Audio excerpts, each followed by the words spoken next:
नमस्ते मेरे होने वाले फार्मासिस्ट्स और जूनियर क्यूसी टेक्नीशियंस। आज के इस एक्सप्लेनर में आपका बहुत बहुत स्वागत है।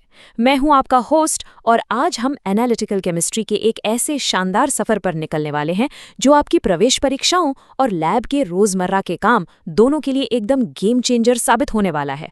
आज हम वॉल्यूमेट्रिक और ग्रेविमेट्रिक विश्लेषण के सारे रहस्यों को सुलझाएंगे। तो चलिए शुरू करते हैं। आज हम क्या क्या कवर करने वाले हैं? सबसे पहले हम क्यूसी में सटीकता के बारे में बात करेंगे, फिर वॉल्यूमेट्रिक के बेसिक समझेंगे, इंडिकेटर्स के जादू को देखेंगे और फिर ग्रेविमेट्रिक के स्टेप्स पर चर्चा करेंगे। उसके बाद सही मेथड कैसे चुनना है वो सीखेंगे और आखिर में आपकी प्रैक्टिस के लिए कुछ ज़बरदस्त एमसीक्यू सॉल्व करेंगे। तो चलिए सीधे अपने पहले टॉपिक पर चलते हैं, क्यूसी में सटीकता। देखिए, लैब में काम करना सिर्फ किताबों की थ्योरी रटना नहीं है।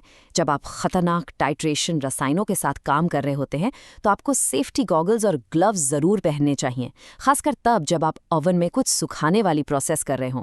अब आप सोच रहे होंगे कि ये इतना इंपॉर्टेंट क्यों है? क्योंकि पानी का एनालिसिस हो या दवाओं की टेस्टिंग, आपकी एक छोटी सी सही रीडिंग सीधा कंज्यूमर की सेफ्टी तय करती है। आपका काम असल में लोगों की जान बचाता है।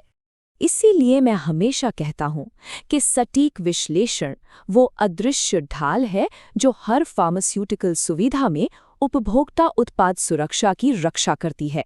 जब आप अपने वॉल्यूमेट्रिक फ्लास्क या बैलेंस के सामने खड़े होते हैं ना, तो आप सिर्फ एक टेक्नीशियन नहीं होते, आप उन मरीजों के लिए सबसे बड़े रक्षक होते हैं। चलिए अब आते हैं अपने दूसरे सेक्शन पर, वॉल्यूमेट्रिक मूल बातें। यहाँ आपको दो चीज़ें समझना बहुत ज़रूरी है, प्राथमिक और द्वितीयक मानक, यानी प्राइमरी और सेकेंडरी स्टैंडर्ड्स। प्राथमिक मानक जैसे ऑक्सैलिक एसिड एकदम शुद्ध होते हैं और ये हवा से नमी बिल्कुल नहीं सोखते, लेकिन द्वितीयक मानक जैसे हाइड्रोक्लोरिक एसिड या सोडियम हाइड्रोक्साइड, इनकी सांद्रता यानी कॉन्सेंट्रेशन बदल सकती है। इसलिए इस्तेमाल से पहले इन्हें मानकीकृत करना पड़ता है। ये डिफरेंस आपके एग्जाम में पक्का आता है, तो इसे अच्छे से याद रखिएगा। अब सवाल ये है कि लैब में एकदम परफेक्ट एक्यूरेसी लाने कैसे है। पहला रूल, अपने एनालिटिकल बैलेंस को हमेशा कैलिब्रेट करें। दूसरा, वॉल्यूम नापने के लिए मेजरिंग सिलेंडर नहीं बल्कि हमेशा वॉल्यूमेट्रिक फ्लास्क का यूज करें। और हाँ, पिपेट या ब्यूरेट की रीडिंग लेते वक्त अपनी आंखें बिल्कुल मेनिस्कस की निचले हिस्से के लेवल पर रखें। एक और बात, कभी भी सिर्फ एक रीडिंग पर भरोसा मत कीजिए। हमेशा रेप्लिकेट टाइट्रेशन करें, यानी प्रयोग को दोहराएं, ताकि गलती की कोई गुंजाइश ही न बचे। आगे बढ़ते हैं सेक्शन 3 पर, टाइट्रेशन और इंडिकेटर्स। अब ये हिस्सा बहुत मज़ेदार है, रंग बदलते इंडिकेटर्स। आपको ये अपने एग्जाम के लिए याद रखना है। इसे याद रखने की एक बहुत ही सिंपल सी ट्रिक बताऊं।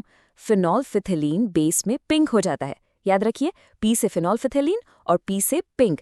फार्मेसी एग्जाम्स में ये सवाल बार बार पूछा जाता है। अवक्षेपण या प्रेसिपिटेशन टाइट्रेशन के इन 3 विधियों पर जरा गौर कीजिए, मोहर विधि, वॉलहार्ड विधि और फजान विधि। मोहर विधि में हम पोटेशियम क्रोमेट यूज करते हैं जो एंड पॉइंट पर लाल भूरा रंग देता है। वॉलहार्ड में हम बैक टाइट्रेशन का उपयोग करते हैं और फजान विधि में एब्जॉर्प्शन इंडिकेटर इस्तेमाल होता है। कॉम्पिटिटिव एग्जाम्स के एमसीक्यूज में इन इंडिकेटर्स से जुड़े सवाल भर भर के आते हैं। अब बात करते हैं आयोडोमेट्री और आयोडोमेट्री की। नाम भले ही एक जैसे हों, लेकिन आयोडोमेट्री एक प्रत्यक्ष यानी डायरेक्ट टाइट्रेशन है, जहां हम सीधे आयोडीन का यूज करते हैं, और आयोडोमेट्री अप्रत्यक्ष है, जहां मुक्त हुई आयोडीन को स्टार्च की मदद से नापा जाता है। एक चीज और, अगर आपकी दवा पानी में नहीं घुल रही या बहुत ही वीक एसिड या बेस है, तो हम नॉन एक्विस टाइट्रेशन करते हैं, और इसमें ग्लेशियल एसिटिक एसिड सबसे बेस्ट सॉल्वेंट का काम करता है। क्या आपको पता है कि पानी की कठोरता कैसे नापते हैं? इसके लिए हम EDTA का यूज करते हैं। ये कैल्शियम और मैग्नीशियम के साथ मिलकर एक कॉम्प्लेक्स बनाता है, और इसमें एरियोक्रोम ब्लैक टी इंडिकेटर हमारी मदद करता है। रेडॉक्स टाइट्रेशन की बात करें तो पोटेशियम परमैंगनेट खुद ही अपना इंडिकेटर है। रिएक्शन पूरी होते ही ये एक बहुत ही खूबसूरत सा स्थायी हल्का गुलाबी रंग देता है। आइए अब चलते हैं अपने चौथे सेक्शन पर, ग्रेविमेट्रिक चरण। अभी तक हम आयतन यानी वॉल्यूम नाप रहे थे, लेकिन ग्रेविमेट्रिक में हम द्रव्यमान यानी वजन नापते हैं। ये प्रोसेस थोड़ी लंबी है। पहले घोल बनाकर प्रेसिपिटेटिंग रिएजेंट डालिए, फिर क्रिस्टल बनने के लिए इसे 1-2 घंटे डाइजेस्ट होने छोड़ दीजिए। उसके बाद इसे छानिए और धोइए, और आखिर में एक स्थिर वजन पाने के लिए इसे रात भर सुखाना या जलाना पड़ता है। टाइम लगता है इसमें, पर सटीकता गजब की मिलती है। आप सोचेंगे ये डाइजेशन वाला स्टेप इतना ज़रूरी क्यों है? यार अगर हम इसे टाइम नहीं देंगे तो बहुत छोटे छोटे कण फिल्टर पेपर से पार निकल जाएंगे और हमारा प्रेसिपिटेट अशुद्ध हो जाएगा। डाइजेशन के टाइम पर ये छोटे कण वापस घुलकर बड़े और साफ क्रिस्टल बनाते हैं जिन्हें छानना आसान होता है। इससे हमारा फाइनल वजन बिल्कुल सही आता है। चलिए अब आते हैं सेक्शन 5 पर, सही विधि का चुनाव। तो आपके पास वॉल्यूमेट्रिक है और ग्रेविमेट्रिक है, चुनेंगे कौन सा? देखिए, अगर आपको जल्दी से क्वालिटी कंट्रोल चेक करना है और आपके पास मानक विलयन मौजूद है तो बिना सोचे वॉल्यूमेट्रिक चुन लीजिए। लेकिन अगर आपके पास कोई बहुत ही जटिल मिश्रण है और आपको बिना किसी मानक के एकदम 100% सटीकता चाहिए तो थोड़ा समय लगाइए और ग्रेविमेट्रिक विधि का ही इस्तेमाल कीजिए। इसको याद रखने का एक सिंपल रूल बना लीजिए। क्या आपको रिजल्ट्स जल्दी चाहिए तो वॉल्यूमेट्रिक बेस्ट है। क्या आपको टाइम की कोई परवाह नहीं, बस रिजल्ट एकदम परफेक्ट और सटीक चाहिए, तो ग्रेविमेट्रिक आपका सबसे अच्छा दोस्त है। बस अपनी लैब की ज़रूरत और नमूने की स्थिरता देखिए और अपना तरीका चुन लीजिए। और अब जिसका आपको इंतजार था, सेक्शन 6, परीक्षा के लिए बहुविकल्पीय प्रश्न। चलिए देखते हैं आपने कितना ध्यान से सुना।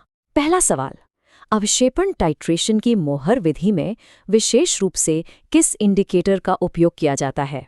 सोचिए, वो कलरफुल टेबल याद आई? बिल्कुल सही सोचा आपने। जवाब है पोटेशियम क्रोमेट। एंड पॉइंट पर यह सिल्वर नाइट्रेट के साथ मिलकर एक बहुत ही सुंदर लाल भूरे रंग का सिल्वर क्रोमेट प्रेसिपिटेट बनाता है। इसे मार्क कर लीजिए, ये एग्जाम में बार बार पूछा जाता है। चलिए अब दूसरा सवाल लेते हैं। पानी में अघुलनशील दवाओं के लिए नॉन एक्वियस टाइट्रेशन में उपयोग किया जाने वाला सबसे आम सॉल्वेंट कौन सा है? थोड़ा दिमाग पर जोर डालिए और याद करने की कोशिश कीजिए। एकदम सही। जवाब है ग्लेशियल एसिटिक एसिड, क्योंकि पानी हमेशा काम नहीं आता, खासकर जब हम फार्मास्यूटिकल्स में मौजूद कमज़ोर बेस के साथ काम कर रहे हों। इस अम्लीय सॉल्वेंट का इस्तेमाल करके हम एकदम सटीक रिजल्ट पा सकते हैं। अब चलते चलते एक सवाल आपके लिए छोड़कर जा रहा हूँ। जैसे जैसे हमारी लैब टेक्नोलॉजी एडवांस हो रही है, वॉल्यूमेट्रिक की गति और ग्रेविमेट्रिक की कमाल की सटीकता, इन दोनों पर आपकी मजबूत पकड़ आपको एक ऐसा केमिस्ट कैसे बना सकती है जिसे कोई रिप्लेस ना कर सके? इस पर जरूर सोचिएगा। अपने बेसिक्स क्लियर रखिए और लैब में प्रैक्टिस करते रहिए। आज के इस एक्सप्लेनर में मेरे साथ जुड़ने के लिए आपका बहुत बहुत शुक्रिया और आपके एग्जाम्स के लिए शुभकामनाएं।